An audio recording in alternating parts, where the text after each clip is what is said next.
Hello class, कैसे हैं आप सभी लोग। आशा करती हूँ कि आप सभी लोग बहुत ही अच्छे होंगे और मेरे वीडियोस को लगातार देख रहे होंगे और अपनी प्रिपरेशन में चार चांद लगा रहे होंगे। अपनी तैयारी को और भी बेहतर करने के लिए आप लोग मुझसे डेली जुड़ना ना भूलें और डेली मुझसे जुड़े रहें और अपनी तैयारी को इतना जबरदस्त, इतना अच्छा कर लें कि क्वेश्चन पेपर हॉल में देते हुए आपको बिल्कुल भी समस्या ना हो।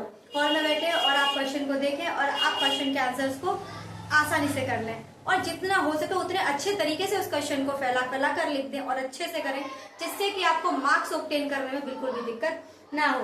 तो आप लोग व्हाइट बोर्ड पर एक क्वेश्चन मेरे पीछे लिखा हुआ है, उस क्वेश्चन को सबसे पहले आप लोग क्वेश्चन को सॉल्व करने की कोशिश करेंगे। आप सबसे पहले एक काम किया करें, वीडियो को पॉज करें और वीडियो को पॉज करने के बाद में उस क्वेश्चन को खुद से सॉल्व करने की कोशिश करें, क्योंकि अगर आप किसी भी क्वेश्चन को खुद से सॉल्व करते हैं तो आपको ये समझ में आता है कि इस क्वेश्चन को मैं किस हद तक सॉल्व कर सकता हूँ, और जहां से सॉल्व नहीं आ रहा है वहां से आप मेरा प्रोसेस देखें और उसको सॉल्व करने की कोशिश करें। अगर आपको मेरा प्रोसेस पसंद आता है तो आप मेरे प्रोसेस से कीजिए, अगर आपको अपने प्रोसेस से आसान लगता है तो उस तरीके से कीजिए, लेकिन आप लोगों को क्वेश्चन पेपर में क्वेश्चन सॉल्व करना आना चाहिए। तो चलिए सबसे पहले मेरे पीछे जो क्वेश्चन लिखा है उसका आंसर सॉल्व करते हैं। तो आप लोग देखिए, एक बार मैं आपको दिखाती हूँ, फिर आप वीडियो को पॉज करेंगे और इसके बाद में इस क्वेश्चन को सॉल्व करने की कोशिश करेंगे। क्वेश्चन दे रखा है कि sin 3a बराबर है cos a माइनस के 26। यहाँ 3a एक न्यून कोण है, तब a का मान ज्ञात कीजिए। हमको sin 3a बराबर cos a माइनस 26 दे रखा है, जहां पर 3a एक न्यून कोण है तो हमें a की वैल्यू ज्ञात करनी है। तो क्या इस क्वेश्चन को आप लोग सॉल्व कर सकते हैं? तो कर लीजिए वीडियो को पॉज और हो जाइए अपनी रजिस्टर पेन पेंसिल लेकर के तैयार इस क्वेश्चन को सॉल्व करने के लिए। तो चलिए अपने पेन को तैयार रखिए, पेन और नोटबुक को अपने पास रखिए और जैसे जैसे मैं आपको इस क्वेश्चन को करा रही हूँ करना स्टार्ट कर दीजिए। तो देखिए ये क्वेश्चन आपका 4 नंबर का है बच्चों। कितने नंबर का है? 4। और आप इस क्वेश्चन का सॉल्यूशन देखिएगा, इस क्वेश्चन का सॉल्यूशन देखिएगा, 3 से 4 स्टेप में ये क्वेश्चन पूरा सॉल्व होकर आपके हाथ में आ जाएगा और इसके टोटल नंबर मिलेंगे आपको 4। तो देखिए कैसे सॉल्व करना है। sin 3a बराबर cos a माइनस के 26। सबसे पहले आपको ये लिखना है। अब आपको ये देखना है कि क्या मैं sin थीटा को मैं cos 90 माइनस थीटा लिख सकती हूँ? क्या मैं sin थीटा को cos 90 माइनस थीटा लिख सकती हूँ?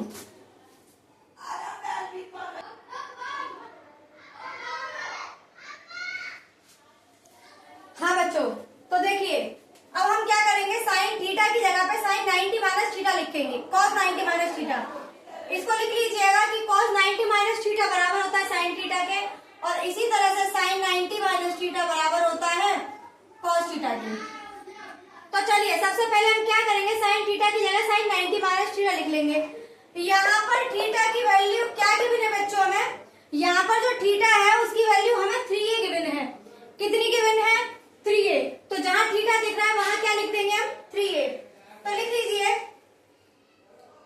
cos 90 माइनस 3a बराबर cos a माइनस 26।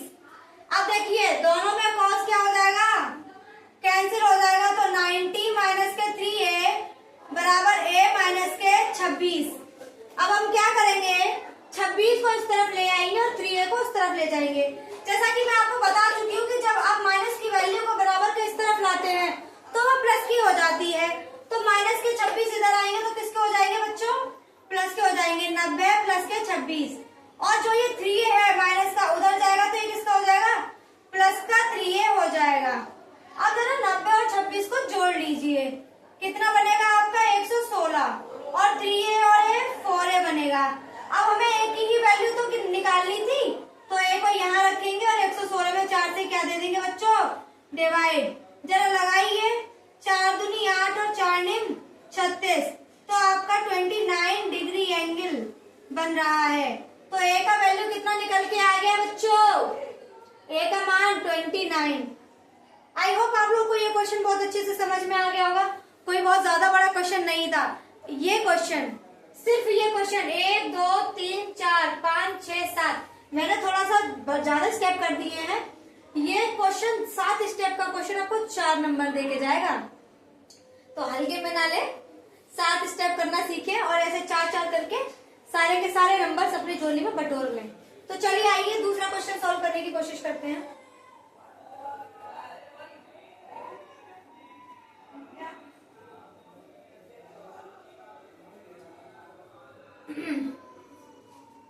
चलिए क्वेश्चन आपको दे रखा है ये,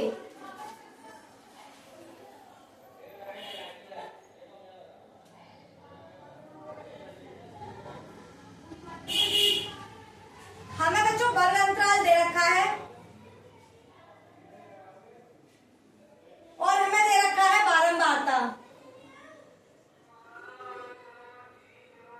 तो वर्ग अंतराल कितना दे रखा है? 10 से 25, 25 से 40, 40 से 55, 55 से 70, 70 से 85, 85 से 100 और हमें बारंबारता दे रखी है 2, 3, 7, 9, 5, 4। हमें ये क्वेश्चन दे रखा है और इसमें बोला है हमसे बहुलक बताइए। क्या बताइए? बहुलक पूछा है। तो चलिए आप लोग इस क्वेश्चन को सॉल्व करने की कोशिश कीजिए। सबसे पहले आप लोग क्या करेंगे, इस वीडियो को पॉज करेंगे और इस क्वेश्चन को सॉल्व करने की कोशिश करेंगे। मैं पानी पी लूं।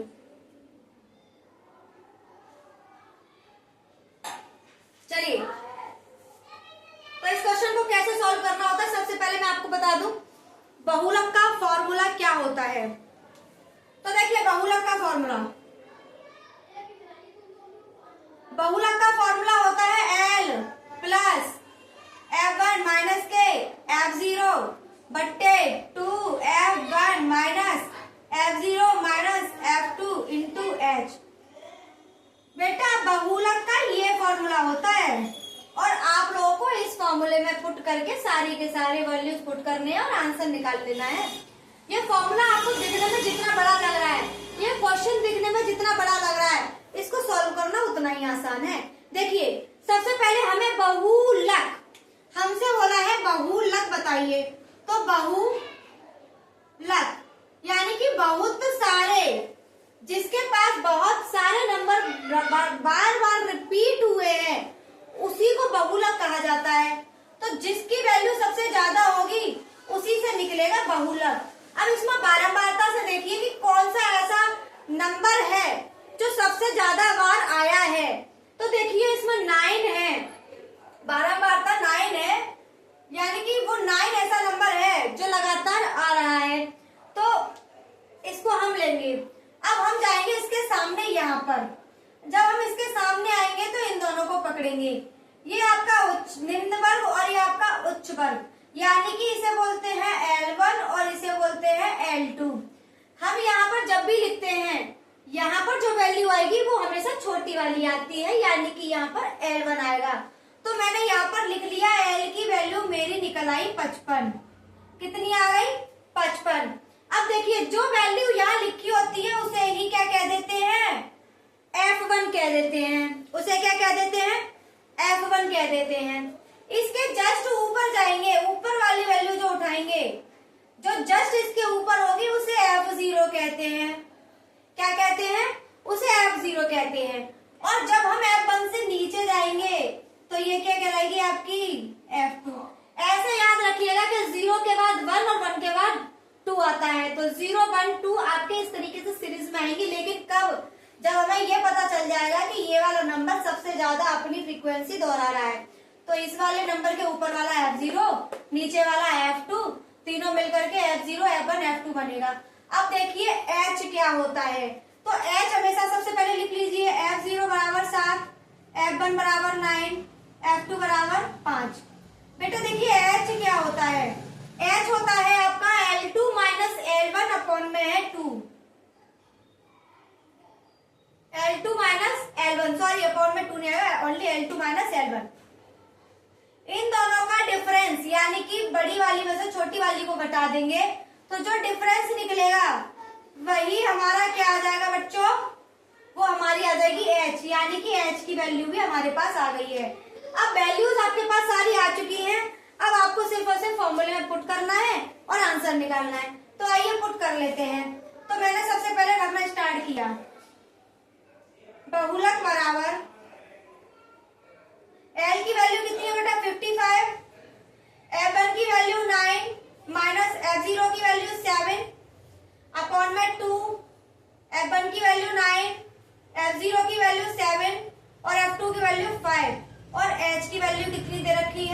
15। तो यहाँ तक आप लोगों को समझ में आ जाना चाहिए।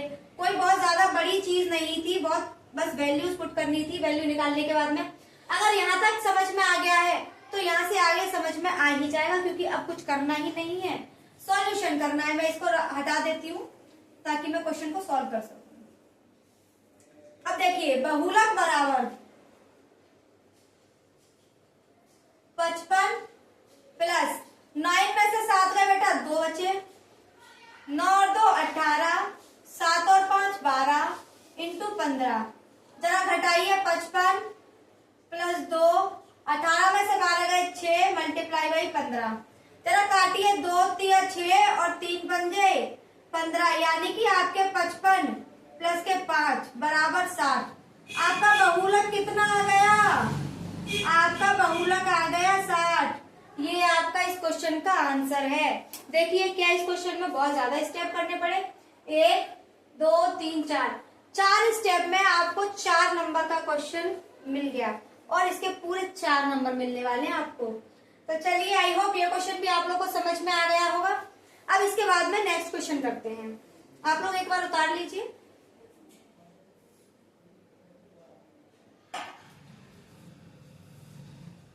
चलिए,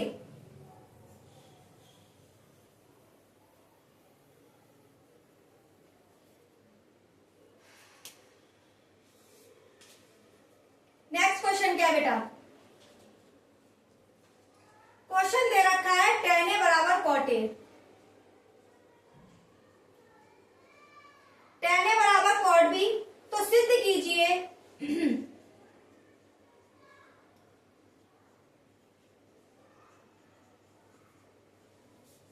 A प्लस बी बराबर 90 डिग्री होगा। उसने बोला है कि जो tan A है वो cot B के बराबर है, तो A प्लस बी बराबर 90 डिग्री होगा। ये हमें प्रूव करना है। वीडियो को पॉज कीजिए और इस क्वेश्चन को सॉल्व करने की कोशिश कीजिए। तो देखिए,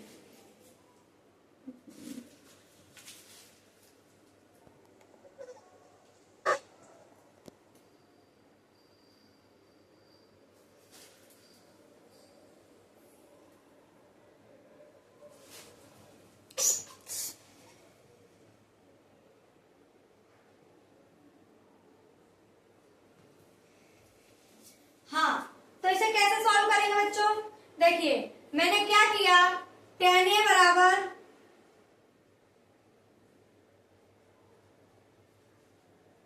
मैंने tan B रख दिया, सॉरी cot B, हमें यही दिया गया है। बच्चों एक चीज बता देती हूँ मैं आप लोगों को कि ट्रिग्नोमेट्री से रिलेटेड जितने भी फॉर्मूले हैं जो इस चैप्टर के लिए बहुत जरूरी है और आप लोग को पता होना चाहिए, जिससे कि आप आसानी से क्वेश्चंस को सॉल्व कर सके, तो वो सारे के सारे फॉर्मूले मैं आपको कराऊंगी कल, जिससे कि आप लोगों को कोई दिक्कत ना हो। आप वो सारे फॉर्मूले मैं जैसे जैसे लिखवाती जाऊं अपनी कॉपी में नोट डाउन कर लेना, और उसको एक अच्छे से पेपर पे लिख करके उसे अपनी जो टेबल है उसके सामने लगा लेना। आप उसे 2 से 3 बार लगातार देखना और आपको आसानी से वो क्वेश्चंस याद हो जाएंगे, सॉरी फॉर्मूले आपको याद हो जाएंगे। तो आइए इस क्वेश्चन को सॉल्व करते हैं। फिलहाल मैं आपको समझा कर रही हूँ, समझने की कोशिश कीजिएगा। मैं आपको कल फॉर्मूले भी दिखा दूंगी। अब देखिए, tan A बराबर cot B है। मैं tan A को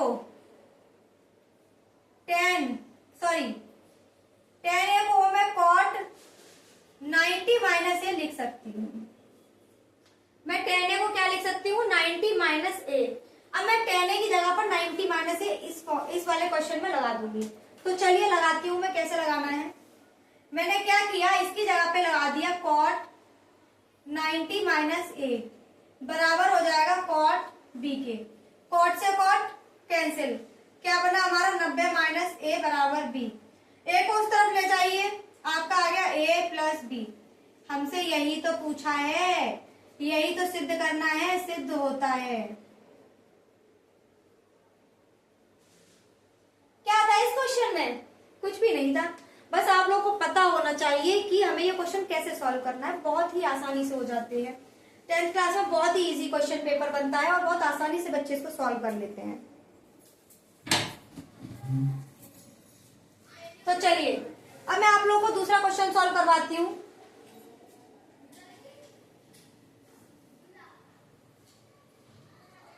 चलिए क्वेश्चन दे रखा है हमें बेटा,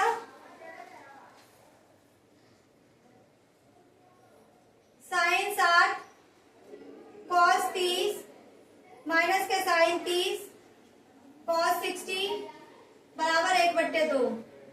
हमको ये दे रखा है और हमसे कहा गया है कि आपको LHS ये दे रखी है, RHS ये दे रखी है, आपको LHS को RHS के बराबर दिखाना है। तो हम सबसे पहले उठा लेंगे LHS। तो मैंने उठा ली LHS, साइन 60 कॉस 30 माइनस के साइन 30 कॉस 60। अब हम क्या करेंगे, इसकी वैल्यू पुट करेंगे। मैंने आप लोगों को ट्रिग्नोमेट्री की टेबल लिखवाई थी जो कि आप लोगों को याद होनी चाहिए। अब ट्रिग्नोमेट्री की टेबल का यूज यहाँ पर होगा। और चलिए आइए पुट कीजिए, क्वेश्चन को पॉज कीजिए और सॉल्व कीजिए, यही आंसर आना चाहिए आप लोगों का। चलिए मैं भी आप लोगों को करवाती हूँ। साइन 60 की वैल्यू मैंने आपको लिखवाई थी √3/2 और कॉस 30 की वैल्यू मैंने आपको लिखवाई थी √3/2 माइनस साइन 30 की वैल्यू लिखवाई थी मैंने आपको 1/2 और कॉस 60 की वैल्यू भी कितनी लिखवाई थी 1/2।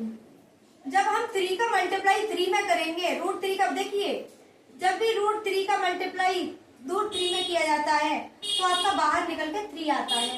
तो इसका भी क्या निकल के आएगा 3 और 2 4 हो गया माइनस 1/4। आई होप यहाँ तक तो आपको कोई दिक्कत नहीं होनी चाहिए। अगर यहाँ तक कोई दिक्कत नहीं है तो आगे भी आपको कोई दिक्कत नहीं होने वाली है। मैंने ले लिया आपका एलसीएम 4। जब भी हमारे नीचे वाले सेम होते हैं तो हम ऊपर कुछ नहीं करते, जैसा लिखा होता है वैसा का वैसा उतार लेते हैं।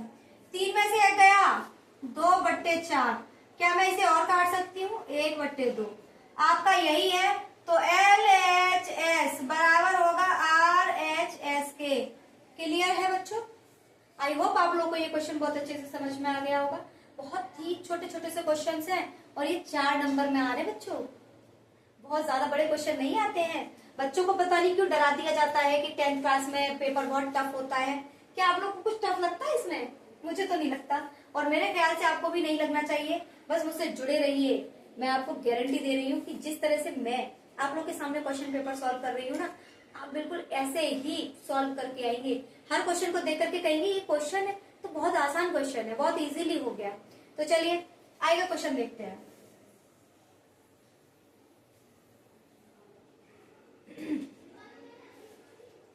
दूसरा क्वेश्चन क्या है, एक सेकंड में इसमें इंक डालूं, इंक खत्म हो गया इसका।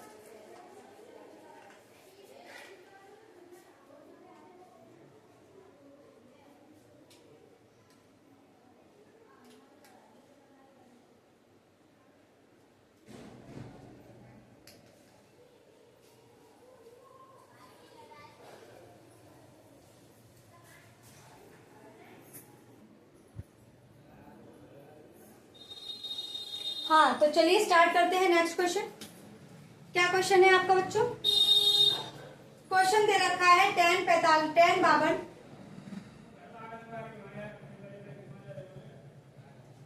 10 52 10 60 10 38 10 30। इसकी वैल्यू आपको 1 प्रूफ करनी है। तो चलिए आपको इसकी वैल्यू 1 प्रूफ करवा देते हैं। इसकी वैल्यू कितनी प्रूफ करा देते हैं? 1 प्रूफ करा देते हैं। चलिए देखिए, मैं इसमें से किन्हीं 2 एंगल्स को, ऐसे 2 एंगल को उठाऊंगी जिनको जोड़ने पर मेरी वैल्यू 90 बन रही हो। तो मैं देखती हूँ कि 38 में अगर मैं 50 और 52 को जोड़ लूं तो मेरे 90 बन रहे हैं और मैं 10 60 को 30 को ले लेती हूँ और 30 को जोड़ूंगी तो भी 90 बन रहा है। तो मैंने क्या किया, जो मेरे सेम एंगल है यानी कि जिससे मेरा 90 बन रहा है वो मैं एक तरफ ले लेती हूँ। मैंने किया 10 52 इंटू 10 38 इंटू 10 60 10 30। मैंने LHS उठाया बेटा पहले, तो मैंने इतना कर लिया। इन दोनों को मिलाकर के 90 बन रहा है, मैंने एक साथ रख लिया। इन दोनों को मिला के 90 बन रहा है, मैंने इन दोनों को एक साथ रख लिया। मैं 10 38 को 10 52 को ऐसा ही रखती हूँ और 10 38 को मैं cos 38 लिख सकती हूँ।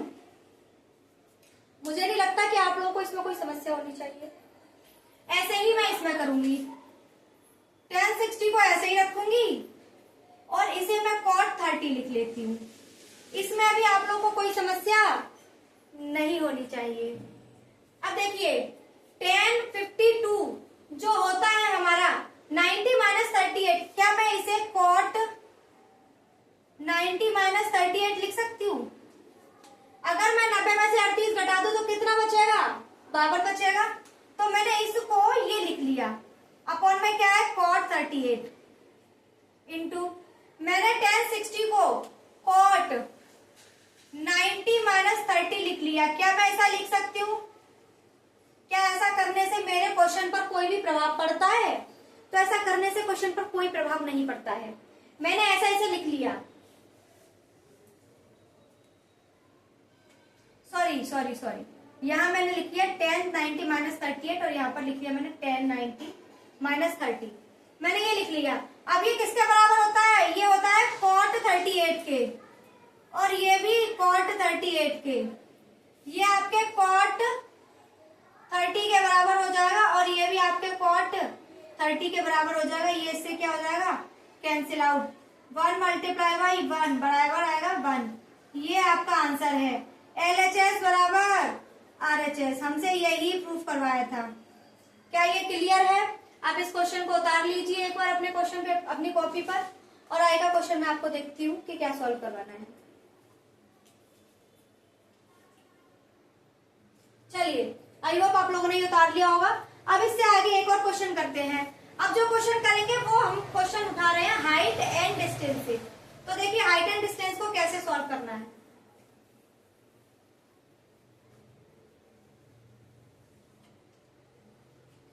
क्वेश्चन दे रखा है हमें हाइट एंड डिस्टेंस का, और ये हमारा आज का लास्ट क्वेश्चन बन सकता है। क्वेश्चन दे रखा है 10 मीटर ऊंचे भवन के शिखर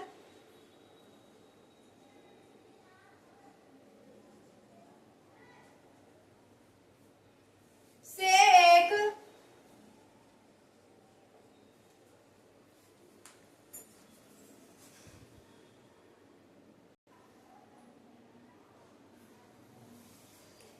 तो चलिए बच्चों, दे रखा है कि 10 मीटर ऊंचे भवन के शिखर से एक केबल टावर के शिखर का उन्नयन कोण 60 डिग्री है और इसके पाद का अवनमन कोण 45 डिग्री है।